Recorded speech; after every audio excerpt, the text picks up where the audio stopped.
अगर आप BTech computer science कर रहे हो और आपको लगता है कि बस एक ही ऑप्शन है सॉफ्टवेयर जॉब, तो हो सकता है कि आप ऑप्शंस को अननेसेसरीली लिमिट कर रहे हो।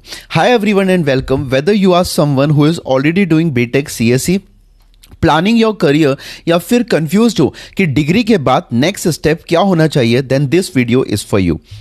एक बहुत कॉमन सा सवाल है, बीटेक कंप्यूटर साइंस के बाद मैं क्या कर सकता हूं? और हॉनेस्टली ना, ये कंफ्यूजन ऑलमोस्ट हर स्टूडेंट्स फेस करता है।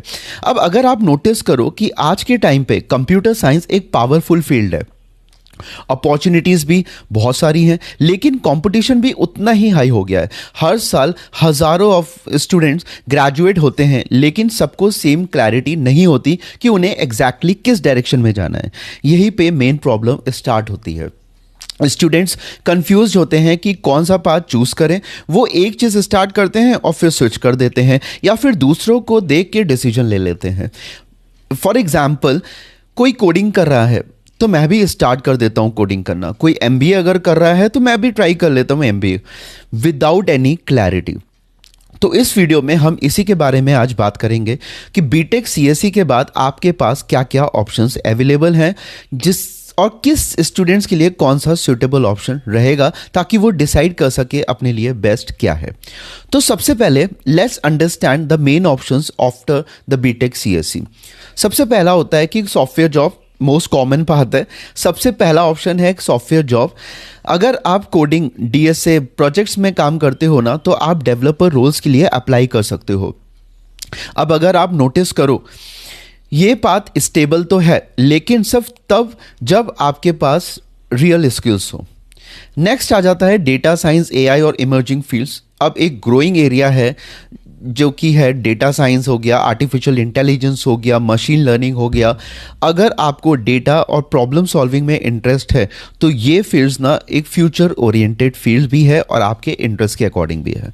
नेक्स्ट आ जाता है हायर स्टडीज, जिसमें एमटेक और एमएस। अगर आप टेक्निकल डेप्थ चाहते हो तो आप एमटेक या एमएस कर सकते हो।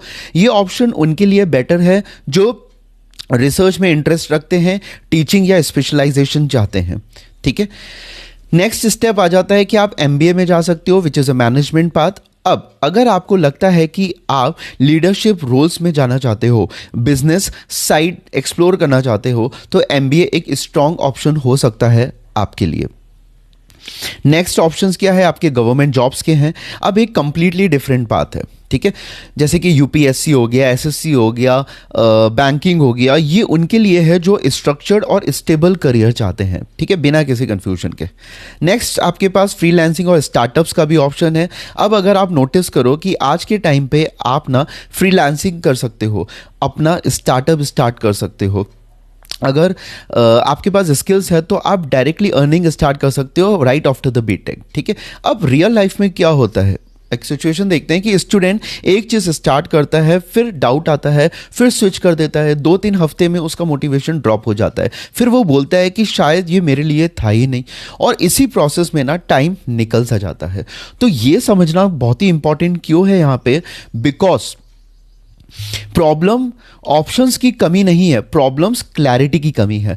अगर आप एक डायरेक्शन चूज नहीं करते ना, तो आप हर जगह थोड़ा थोड़ा ट्राई करते रहते हो, और लेकिन किसी में भी आप स्ट्रांग नहीं बन पाते हो, ठीक है। तो अब आपको क्या करना चाहिए, एक बहुत ही सिंपल सी अप्रोच आपको रखनी है कि अपने इंटरेस्ट को हॉनेस्टली ऑब्जर्व करो, एक डायरेक्शन चूज करो और उसमें कंसिस्टेंसी रखो, ठीक है। और कंपैरिजन तो बिल्कुल भी मत करो, फोकस करो, ठीक है। कभी कभी आपको ज़रूर लगेगा, आपके माइंड में आएगा कि सब लोग आगे बढ़ रहे हैं, मुझे कुछ समझ ही नहीं आ रहा है कि मैं क्या करूं, अगर गलत डिसीजन ले लिया तो क्या होगा मेरे साथ फ्यूचर में।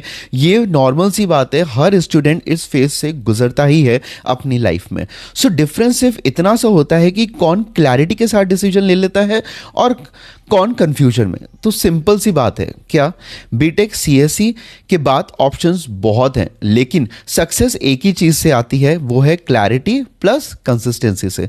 I hope this helps. अब आपको क्लियर आइडिया मिल गया होगा कि बीटेक कंप्यूटर साइंस के बाद क्या करना चाहिए। अगर आपके कोई क्वेश्चंस है तो प्लीज़ कमेंट में ड्रॉप करिए, और सब्सक्राइब नहीं किया है तो कर लीजिए बहुत सारे ऐसे ही इंटरेस्टिंग वीडियोस के लिए। Thank you.